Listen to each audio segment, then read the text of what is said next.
Good evening everyone, welcome again to clear IAS channel. मेरा नाम है जया और आज मैं आपके सामने फिर से एक करंट अफेयर का टॉपिक लेके आई हूँ। बट टॉपिक स्टार्ट करने से पहले please like share this video, subscribe this channel and please मुझे कमेंट सेक्शन में बताइए कि आपको ये वीडियो कैसी लगी।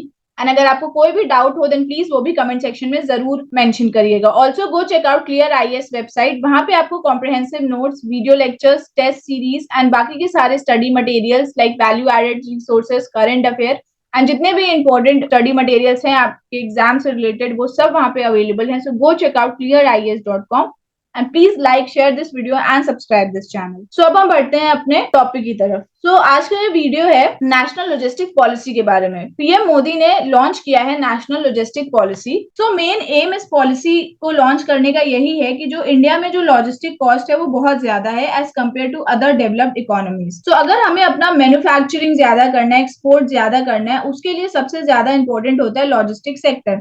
तो हमें अपने लॉजिस्टिक सेक्टर को कॉस्ट इफेक्टिव बनाना है। तो जैसे फॉर एग्जांपल अगर आपको कोई गुड्स है एक जगह से दूसरी जगह पहुंचाना होता है, तो उसमें आपकी कुछ कॉस्टिंग लगती है। सो बाकी की डेवलप कंट्रीज में वो कॉस्ट थोड़ा सा कम है, बट हमारे इंडिया में वो थोड़ा ज्यादा है। तो अगर हम अपना ये लॉजिस्टिक कॉस्ट को रिड्यूस कर देंगे तो हम इंडिया के गुड्स की जो कॉम्पिटिटिवनेस है वो डोमेस्टिक एंड इंटरनेशनल मार्केट में वो इम्प्रूव कर सकते हैं। इसीलिए ये नेशनल लॉजिस्टिक पॉलिसी लॉन्च हुई है। So on 17th of September prime minister Narendra Modi अपने बर्थडे के दिन उन्होंने जो 8 चीता वो नाम्बिया से लेके आए थे उसके बारे में उन्होंने बताया, साथ ही साथ नेशनल लॉजिस्टिक पॉलिसी के बारे में भी हमें बताया। So PM launches national logistic policy aim to bring cost to single digit. तो ये नेशनल लॉजिस्टिक पॉलिसी ये एक होलिस्टिक अप्रोच है हमारी 200 बिलियन सेक्टर को। ये स्टिमुलस, ये पुश देगी हमारे कंट्री के लॉजिस्टिक सेक्टर को। ये पॉलिसी पहले इंट्रोड्यूस हुई थी बजट 2020 में by finance minister Nirmala Sitharaman. तो अगर आपको गुड्स को एक जगह से दूसरी जगह पहुंचाना है तो उसके लिए एक इंटीग्रेशन चाहिए, टेक्नोलॉजी चाहिए। सो उस सारी डिमांड को पूरा करेगा, उस सारे गैप को ये नेशनल लॉजिस्टिक पॉलिसी ये फिल करेगा, कम करेगा और साथ ही साथ ये रेड्यूस करेगा logistic cost in the country from current level of 13-14% of the GDP. तो प्राइम मिनिस्टर नरेंद्र मोदी ने अपने स्पीच में कुछ पॉइंट्स बोला था about this national logistic policy. तो अब हम वो पढ़ेंगे जो एग्जाम पॉइंट ऑफ व्यू से थोड़े से इंपॉर्टेंट है। जैसे कि अब हमने पढ़ा था इंडिपेंडेंस डे की स्पीच पीएम नरेंद्र मोदी की, तो उन्होंने 5 प्रण लिए थे। तो उसमें से एक प्रण था कि हमें इंडिया को एक डेवलप कंट्री बनाना है। सो ये जो नेशनल लॉजिस्टिक पॉलिसी है ये एक सिग्निफिकेंट स्टेप है टुवर्ड फुलफिलिंग दैट प्रण कि हमें इंडिया को जो डेवलप कंट्री बनाना है, तो नेशनल लॉजिस्टिक पॉलिसी मदद करेगा, ऐसा प्राइम मिनिस्टर ने अपनी स्पीच में बोला। अब हम सब जानते हैं कि इंडिया हमारी 5th लार्जेस्ट इकोनॉमी बन गई है इन द वर्ल्ड। सो चीजें अब बदल रही हैं धीरे धीरे, तो उसके लिए हमें भी थोड़ा सा बदलना पड़ेगा। अगर इंडिया को जीडीपी बढ़ाना है तो न्यू एक्सपोर्ट टारगेट सेट करने होंगे और इंडिया ने न्यू एक्सपोर्ट टारगेट सेट भी किया और उसको फुलफिल भी किया है। एंड प्लस इंडिया ऑलरेडी धीरे धीरे ग्लोबल मैन्युफैक्चरिंग हब में काम कर रहा है, जिसकी वजह से जो हमारा मैन्युफैक्चरिंग हब है उसको बहुत ज्यादा पुश मिला है। एंड इस नेशनल लॉजिस्टिक पॉलिसी के अंदर उस मैन्युफैक्चरिंग हब को और ज्यादा पुश मिलेगा, जस्ट बिकॉज अगर हम कॉस्ट इफेक्टिव बना देंगे, अगर हम इतना सस्टेनेबल और रिलायंट बना देंगे इस लॉजिस्टिक सेक्टर को, तो हम अपना एक्सपोर्ट भी बढ़ा सकते हैं और एक तरीके से हमारा जो मैन्युफैक्चरिंग सेक्टर है उसमें भी एक बूम मिलेगा। तो नेशनल लॉजिस्टिक पॉलिसी हमारे मैन्युफैक्चरिंग सेक्टर के लिए भी बहुत मददगार है, हमारे एक्सपोर्ट के टर्म्स में भी बहुत मददगार है, प्लस जो मेक इन इंडिया और सेल्फ रिलायंट है उस मिशन को भी फुलफिल करने में ये नेशनल लॉजिस्टिक पॉलिसी बहुत हेल्प करेगा। अब पीएम नरेंद्र मोदी ने जो नेशनल लॉजिस्टिक पॉलिसी है और जो रिलीज ऑफ चीता है उसके बीच में उन्होंने कनेक्शन बताया। उन्होंने ये बोला कि जिस तरीके से चीता की स्पीड इतनी ज्यादा है उसी तरीके से हमें अपने लॉजिस्टिक सेक्टर की भी स्पीड बहुत तेजी से बढ़ानी है, ताकि हम लोग ग्लोबल मार्केट में इंडियन के गुड्स की कॉम्पिटिटिवनेस को बढ़ा सकें। साथ ही साथ उन्होंने बोला कि जो टोटल कैपेसिटी है इंडियन पोर्ट्स की वो इंक्रीज हो गई है। जो एवरेज टर्न अराउंड टाइम है कंटेनर वेसल का, टर्न अराउंड टाइम मींस जैसे कि अब कोई कंटेनर आ रहा है, किसी पोर्ट पे आया, वो उतरेगा, देन वो कोल्ड स्टोरेज में जाएगा, देन फिर उस पे वापस वो लोड किया जाएगा। तो उस सारे प्रोसेस में 44 आवर्स का टाइम लग जाता है, बट अब क्या लग रहा है, अब सिर्फ 26 आवर्स का टाइम लग रहा है। प्लस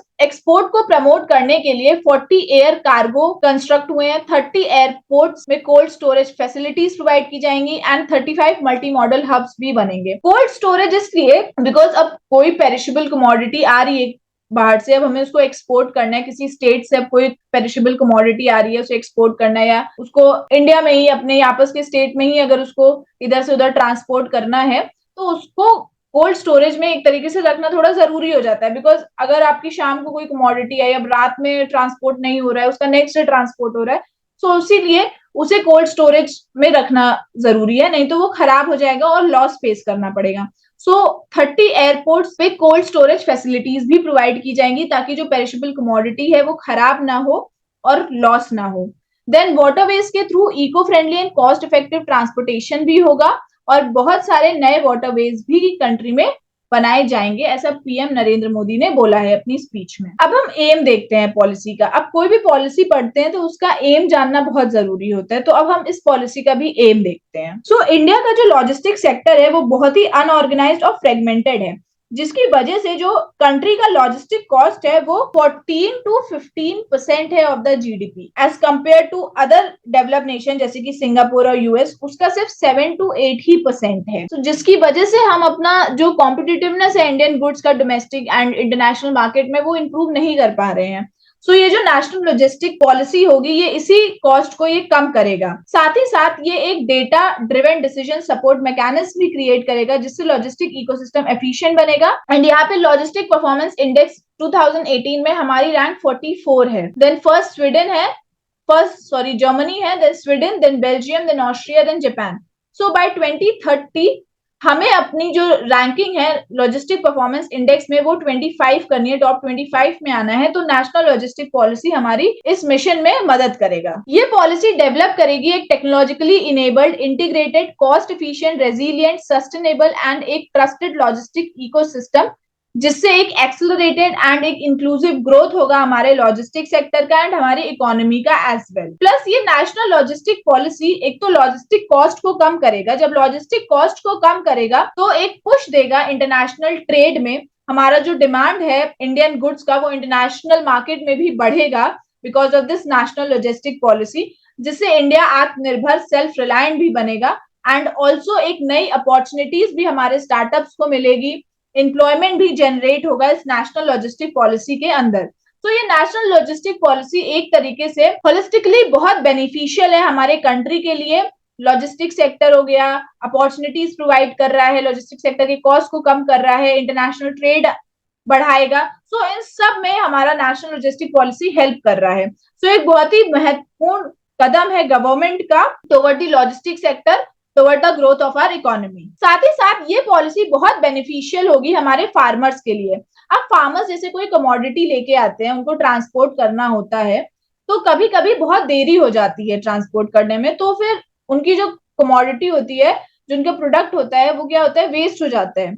सो ये नेशनल लॉजिस्टिक पॉलिसी के अंदर अब जो फार्मर होगा वो अब जल्द से जल्द अपने कमोडिटी, अपने प्रोडक्ट को मार्केट में पहुंचा सकता है, वेस्टेज कम होगी एंड डिले कम होगा, जिससे इकोनॉमी में जो प्राइस होगा वो कम हो जाएगा। साथ ही साथ जो पेरिशेबल कमोडिटी की वजह से जो लॉसेस होते हैं वो भी कम हो जाएंगे, और वो 5% से कम लॉस हमको देखने को मिलेगा, क्योंकि नेशनल लॉजिस्टिक पॉलिसी के अंदर हम लोग वेयर हाउस फैसिलिटीज इंक्रीज करेंगे, देन कोल्ड चेन एफिशिएंसी बढ़ाएंगे, जिसकी वजह से जो पेरिशेबल कमोडिटी है जो जल्दी खराब हो सकती है उसको खराब होने से बचा सकते हैं। सो जो लॉसेस होगा वो कम हो जाएगा, जो पेरिशेबल कमोडिटी के खराब होने से जो लॉसेस हमको मिलता है वो कम होगा। देन ये मैंने आपको पहले ही बताया that national logistic policy India के लॉजिस्टिक कॉस्ट को कम करेगा टू 8% इन नेक्स्ट 5 years। ये हमारा एम था पॉलिसी का। अब अगर हम इम्प्लीमेंटेशन देखें कि इस पॉलिसी का इम्प्लीमेंटेशन कैसे होगा, सो ये जो पॉलिसी होगी वो इम्प्लीमेंट होगी through a comprehensive logistic action plan. जो भी इंटरवेंशंस इस कॉम्प्रिहेंसिव लॉजिस्टिक एक्शन प्लान के अंदर प्रपोज किए गए हैं उसको 8 की एक्शन एरिया में डिवाइड किया गया है। पहला है हमारा integrated digital logistic system. So ये हमारा डेवलप करेगा एक यूनिफाइड लॉजिस्टिक इंटरफेस जो लिंक करेगा मल्टीपल डेटा सोर्सेस को। Then standardization of physical assets and benchmarking service quality standards. So इसके अंदर कम्युनिकेशन जो होगा वो इंक्रीज होगा, इंटरऑपरेबिलिटी इंक्रीज होगा, देन हैंडलिंग रिस्क मिनिमाइज होगा, प्रोसेस ऑप्टिमाइजेशन बढ़ेगा and ease of doing business भी बढ़ेगा इस एरिया के अंदर। Then logistic human resources development and capacity building. तो इस एरिया के अंदर एक्शन प्लान डेवलप किया जाएगा जो एड्रेस करेगा skill development related and internal capacity building challenges respective sector में। देन स्टेट एंगेजमेंट के अंदर सपोर्ट प्रोवाइड किया जाएगा for the development of state city level logistic plan. Institutional framework setup किया जाएगा to take action at city state level, measure and monitor action by state and rank them. Then EXIM export import logistic address करेगा infrastructure and procedural gap India के EXIM connectivity में and एक efficient and reliable logistic network create करेगा with transparent and streamline cross border trade facilitation, जिसकी वजह से trade competitiveness हमारा बढ़ेगा ग्लोबल मार्केट में एंड इंटीग्रेशन होगा इंडिया का with regional and global value chain के साथ इस EXIM लॉजिस्टिक के अंदर। Then service improvement framework improve करेगा रेगुलेटरी इंटरफेस ताकि एक गैप ब्रिज कर सके between different sectors and standardisation promote करेगा, फॉर्मलाइजेशन, देन एलिमेंट करेगा fragmentation in the documentation and जो गैप्स है रेगुलेटरी आर्किटेक्चर में उसको भी कम करेगा ये service improvement framework. Then sectoral plan for efficient logistics. So sectoral plan for efficient logistics ये aligned है with PM गति शक्ति and ये address करेगा logistic issues related to infrastructure, processes, digital improvement, policies and regulatory reforms and also capacity building better workforce के लिए। Plus ये prioritize करेगा cross sectoral cooperation as well. Then next is facilitation of development of logistic parks. Logistic parks develop किए जाएंगे। Logistic parks basically जैसे कि multi modal logistics park, air freight station, inland container depot, container freight station, cargo terminals, ये सब hub होते हैं intermediary activities के लिए। इंटरमीडियरी एक्टिविटी जैसे स्टोरेज के लिए ये जो लॉजिस्टिक पार्क्स होते हैं ये स्टोरेज एक्टिविटीज के हब होते हैं या हैंडलिंग एक्टिविटी का या वैल्यू एडिशन या इंटर मॉडल ट्रांसफर्स इन सब का एक हब होता है। ये इंटरमीडियरी एक्टिविटीज का हब होता है in the supply chain and ये सारे जो लॉजिस्टिक पार्क्स होते हैं ये कनेक्टेड होते हैं बाय ट्रांसपोर्टेशन नेटवर्क। सो इस नेशनल लॉजिस्टिक प्लान के अंदर लॉजिस्टिक पार्क्स को डेवलप किया जाएगा। तो ये हमारे 8 एक्शन एरियाज हैं for the implementation of the national logistic policy. अब हम रोल ऑफ टेक्नोलॉजी देखते हैं। तो अगर हमें अपने लॉजिस्टिक सेक्टर को स्ट्रेंथन करना है, स्ट्रॉन्ग करना है, बढ़ाना है तो हमें टेक्नोलॉजी को अडॉप्ट करना ही पड़ेगा। ऑल्दो हम अभी भी अडॉप्ट करके रखे हैं, यूज करते हैं टेक्नोलॉजी को, जैसे कि पेपरलेस EXIM ट्रेड, ई संचित हो गया या ई वे बिल्स हो गया या फास्टैग हो गया, ये सब हम इस्तेमाल करते हैं। बट अब हमें और भी ज्यादा टेक्नोलॉजी का इस्तेमाल करना है ताकि हम लॉजिस्टिक सेक्टर की एफिशिएंसी को बढ़ा सकें। जैसे कि गवर्नमेंट अब क्रिएट करेगा एक डेटा एनालिटिक्स सेंटर। ये data analytics centre transparency provide करेगा, प्लस ये कदम कदम पे ट्रैक करेगा ट्रांसपोर्टेशन को प्रॉपरली, जिसकी वजह से जो डीले होते हैं, जो रुकावटें आती हैं, जो थोड़ा सा ट्रांसपेरेंसी नहीं रहती है, सो जिसकी वजह से दिक्कतें आती हैं, सो वो सब से डील करेगा ये डेटा एनालिटिक्स सेंटर। फिर ड्रोन ट्रांसपोर्टेशन भी प्रोवाइड किया जाएगा। और अब हम देखते हैं अभी कि बहुत सारे सर्टिफिकेशन की जरूरत पड़ती है, जिसकी वजह से जो पूरा प्रोसेस होता है वो बहुत ज्यादा स्लो हो जाता है। तो इसी को ओवरकम करने के लिए, इसी चैलेंज को ओवरकम करने के लिए एक सिंगल विंडो पोर्टल क्रिएट किया जाएगा जहां पे service provider, warehousing provider, shipping experts, then transporters, custom brokers and अलग अलग governmental agencies, various governmental agencies unified होंगी और पूरा जो प्रोसेस होगा वो बहुत ही इजीली हो जाएगा, ट्रांसपेरेंट रहेगा एंड डिले नहीं होगा इस सिंगल विंडो पोर्टल की वजह से। Next is unified logistic interface platform. तो अगर हमें आत्मनिर्भर भारत बनना है लॉजिस्टिक सेक्टर में तो ये यूनिफाइड लॉजिस्टिक इंटरफेस प्लेटफॉर्म एक बहुत ही प्रॉमिसिंग इनिशिएटिव है, एक बहुत ही बढ़िया इनिशिएटिव है। ये एक इंटीग्रेटेड प्लेटफॉर्म प्रोवाइड करेगा जो स्टेक होल्डर इफेक्टिवली यूज कर पाएंगे। इससे एफिशिएंसी वो बढ़ा सकते हैं लॉजिस्टिक सेक्टर की, देन टेक्नोलॉजी इस्तेमाल कर सकते हैं लॉजिस्टिक सेक्टर में एंड जो रेड्यूस कर सकते हैं कॉस्ट लॉजिस्टिक्स का इन इंडिया। जो यूनिफाइड लॉजिस्टिक इंटरफेस प्लेटफॉर्म है ये बहुत तरीकों से हेल्प करेगा स्टेक होल्डर्स को, लॉजिस्टिक्स स्टेक होल्डर्स को। जैसे कि आपने एक स्टेट से आपको ट्रांसपोर्ट करना है यूएस कोई प्रोडक्ट, कोई कमोडिटी, तो फिर आप पहले रोड ट्रांसपोर्ट का इस्तेमाल किया, आप रोड ट्रांसपोर्ट या रेल ट्रांसपोर्ट का इस्तेमाल किया। अगर आपको वाटरवेज के थ्रू जाना है तो आप पोर्ट पे जाओगे।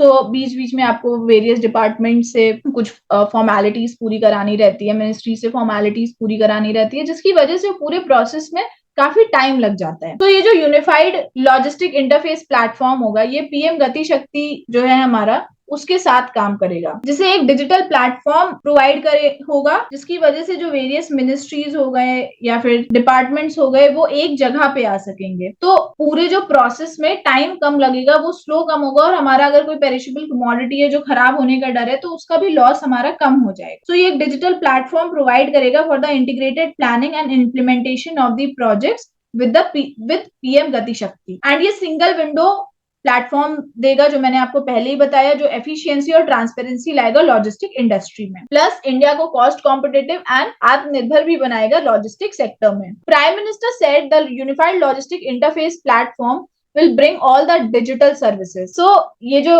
यूएलआईपी है, ये सारे डिजिटल सर्विसेज को एक साथ एक प्लेटफॉर्म पे लेके आएगा जो ट्रांसपोर्टेशन सेक्टर से रिलेटेड है, ताकि जो लॉन्ग और जो कम्बरसम प्रोसेस होता है जिससे पूरा ट्रांसपोर्ट हमारा जो स्लो हो जाता है वो हमारा नहीं होगा। सिमिलरली इसी पॉलिसी के अंदर एक न्यू डिजिटल प्लेटफॉर्म भी क्रिएट किया जाएगा, ease of logistic services, E logs. And इस पोर्टल के थ्रू जितने भी इंडस्ट्री होंगे वो डायरेक्टली कोई भी मैटर जो प्रॉब्लम कॉज कर रहे हैं दी ऑपरेशंस एंड परफॉर्मेंस, वो डील कर सकते हैं डायरेक्टली गवर्नमेंट एजेंसीज के साथ। तो एक ये जो कंप्लीट सिस्टम होगा, ये एक बहुत ही स्पीडी रेजोल्यूशन दे देगा वो सारे प्रॉब्लम कॉजिंग केसेस को। अब ये डिजिटलाइज करने के पीछे, ये टेक्नोलॉजी लाने के पीछे क्या मेन अगर देखा जाए, सो राइट नाउ इंडिया में हाई कॉस्ट लॉजिस्टिक है, जो लॉजिस्टिक कॉस्ट है वो काफी ज्यादा है, जिसकी वजह से कॉम्पिटिटिवनेस गैप आ जा रहा है $180 बिलियन का फॉर इंडिया। एंड अगर हमने इसको सॉल्व नहीं किया तो ये कॉम्पिटिटिवनेस गैप हमारा 500 बिलियन तक बढ़ सकता है। तो इसीलिए सब कुछ डिजिटली किया जा रहा है, टेक्नोलॉजी इस्तेमाल किया जा रहा है, बिकॉज एक्सपर्ट्स कहते हैं जो हाई लॉजिस्टिक कॉस्ट है वो अनफेवरेबल पॉलिसी रेजीम की वजह से भी है, क्योंकि ढंग की कोई पॉलिसीज नहीं आ रही है। देन हमारे यहाँ जो मल्टी मॉडल ट्रांसपोर्ट सिस्टम है, स्पेशली हम लोग रोड ट्रांसपोर्ट पे ज्यादा डिपेंडेंट है, उसकी वजह से क्या होता है, ये हाई कॉस्ट लॉजिस्टिक आता है। बिकॉज आप रोड ट्रांसपोर्ट यूज करते हो तो एक तो आपको एक जगह से दूसरी जगह अगर जाना है, ट्रांसपोर्ट करना है, तो वो टाइम भी बढ़ रहा है, साथ साथ जो आप प्रोडक्ट लेके जा रहे हो वो भी खराब होने का डर है, जिसकी वजह से लॉस फेस करने को मिलता है। तो हाई कॉस्ट के पीछे ये वजह यही है कि अनफेवरेबल पॉलिसी रेजीम हो रखा है एंड हम लोग ज्यादातर डिपेंडेंट है रोड ट्रांसपोर्ट पे, उसकी वजह से। सो इन सब चीजों की वजह से, इन सब चेंजेस की वजह से, टेक्नोलॉजी जो हम लेके ला रहे हैं लॉजिस्टिक सेक्टर में, डिजिटली हम लोग सब कुछ कर रहे हैं, उसकी वजह से ये हाई कॉस्ट जो है हमारा वो कम हो जाएगा, कॉस्ट रिड्यूस हो जाएगा, तो जो कॉम्पिटिटिवनेस गैप है वो भी कम हो जाएगा। तो जो ग्लोबल मार्केट में हम इंडियन गुड्स की डिमांड्स को बढ़ा सकते हैं। Now logistic ease across different states. So government of India को लॉजिस्टिक सेक्टर को एक रॉबस्ट एंड कॉस्ट एफिशिएंट बनाना है।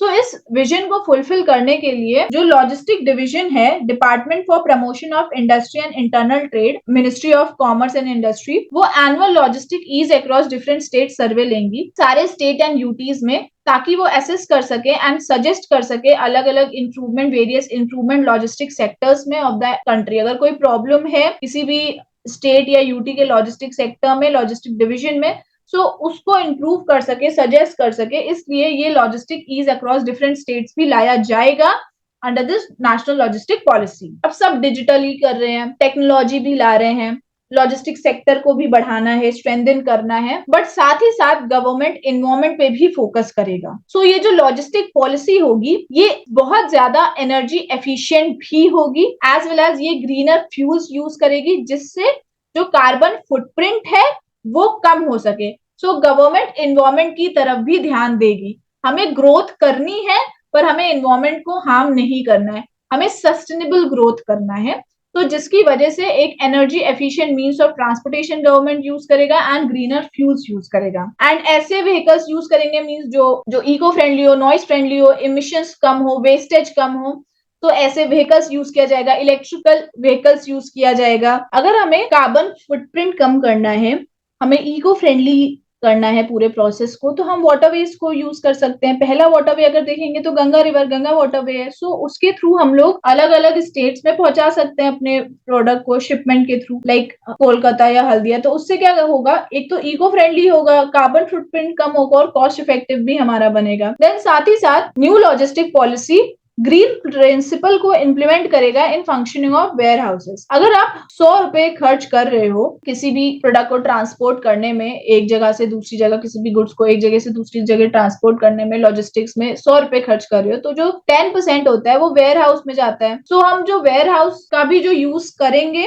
उसमें भी हम ग्रीन प्रिंसिपल्स इनकॉर्पोरेट करेंगे, जिससे हमारा इको फ्रेंडली इन्वायरमेंट बना रहे, जिससे इन्वायरमेंट पे भी ज्यादा बर्डन ना आए। Next is change in India's commodity transport. तो ये पॉलिसी हमारी फोकस करेगी क्रूशियल कमोडिटी पे, जैसे कि coal, steel, iron ore, food grain, steel, cement, fruits and vegetables. So national logistic policy के अंदर जैसे कि अब कोल हो गया, स्टील, आयरन ओर, अब इन सब चीजों को जिस तरीके से ट्रांसपोर्ट करते हैं, जिस मोड से ट्रांसपोर्ट करते हैं, हम उसी मोड से हम लोग food grains, fruits and vegetables को ट्रांसपोर्ट नहीं कर सकते हैं। हमें राइट मोड ऑफ ट्रांसपोर्ट पहचानना होगा, क्योंकि अगर हमने वही सेम ट्रांसपोर्ट मोड यूज किया जो कोल स्टील के लिए हम यूज कर रहे हैं, वो फ्रूट्स एंड वेजिटेबल के लिए भी अगर वही यूज किया, तो उससे लॉजिस्टिक सेक्टर में बहुत प्रॉब्लम आ सकती है। अभी भी अगर हम ऐसे यूज करते हैं तो इससे क्या होता है, जो प्राइसिंग होती है वो ऊपर नीचे हो जाता है, डिले हो जाता है, लॉसेस फेस करने को मिलते हैं। तो इसीलिए नेशनल लॉजिस्टिक पॉलिसी एक लिंक एस्टैब्लिश करेगा between place of origin and destination place, जो इंटीग्रेट कर देगा पूरे सिस्टम को नेशनल लेवल पे। इससे क्या होगा, इससे हम right mode of transport identify कर सकते हैं हर एक कमोडिटी के लिए, जिससे जो लॉसेस होते हैं ड्यूरिंग द ट्रांसपोर्ट वो कम होंगे।